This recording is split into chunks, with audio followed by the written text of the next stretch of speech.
What's up, guys? Guggen here. Thought I'd take you along to the butcher to pick up this pork butt. Hold up. What do we got here? Is that a drum smoker in the garbage? We gotta check this out. Hold on a second. I can't believe it.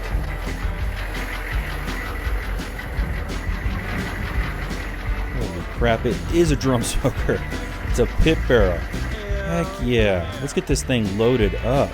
Man, I'm pumped. Who would toss this thing out? Alright, let's see how it cooks. Alright guys, I was joking. I didn't really find it in the trash, but it was abandoned. I did find it on Facebook Marketplace for about 75 bucks, so I couldn't pass up that deal. I've always wanted to cook on a drum smoker. It's real easy here. We just filled this charcoal basket full of charcoal, and we're going to put a fire cup in the center, and that should light up nicely and get us going. Let's go ahead and get our lighter out. Alright, so while our pit barrel is heating up, we're going to go ahead and get our pork butt here. It looks pretty nice and well marbled. We're going to get it out of the packaging, and we're going to go ahead and throw some rub on it. Today we're using Uncle Steve's Competition Pig Shake. It's a really good rub for any type of pork. So we'll get that all over there and kind of pat it in. That's looking nice, and you kind of pat it around on the cutting board and pick up some of the stuff that's fallen off and get it on all sides. That's looking great. So our pit barrels come up to temperature. We're going to go ahead and get the butt on the grill. I plan on running it at 275 degrees throughout the cook. I'm going to do fat cap side down. You guys roast me in the comments if that's the wrong way to run a drum smoker, but that's what we're doing. Alright, so we got our meter plus. We're going to put that in as well, just so we can monitor temperatures. And we'll go ahead and get our lid on there. And then we'll check back in several hours, and I'll let you know when it's gotten up to a temperature of 195 degrees.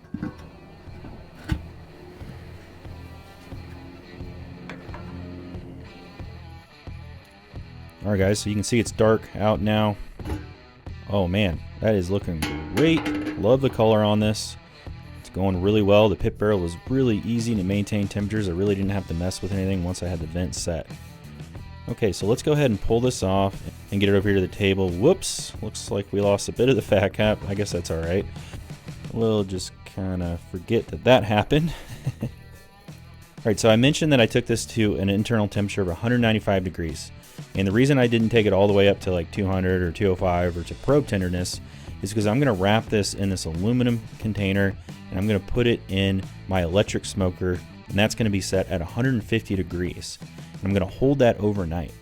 So after watching some other YouTube videos of people who do the overnight hold method on briskets and pork butt, I've really adopted it because it really works well, and you can kind of prepare your meat a day ahead of time. So if you have like family coming over or friends or whatever, and you don't want to spend the whole time cooking, you can go ahead and pop it in, either your home oven. Be careful though, your wife might hate you because it's going to make the whole house smell like barbecue.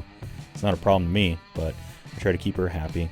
So I got this electric smoker to put it in at 150 degrees.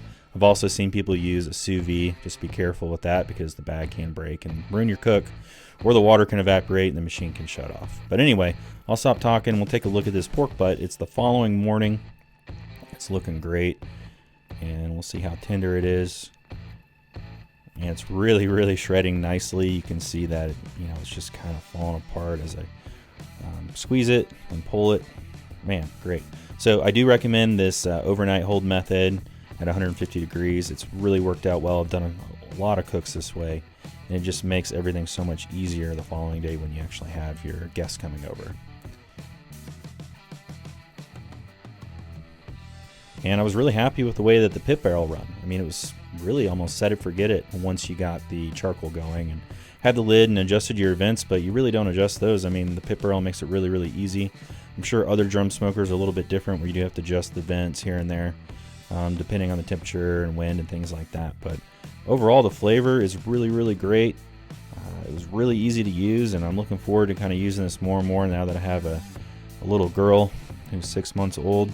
I don't have time to run the offset as much as I would like to, so this is kind of a nice middle ground and still gives me a really nice smoke flavor. So overall I'm really impressed. I'm looking forward to doing even more cooks in the future.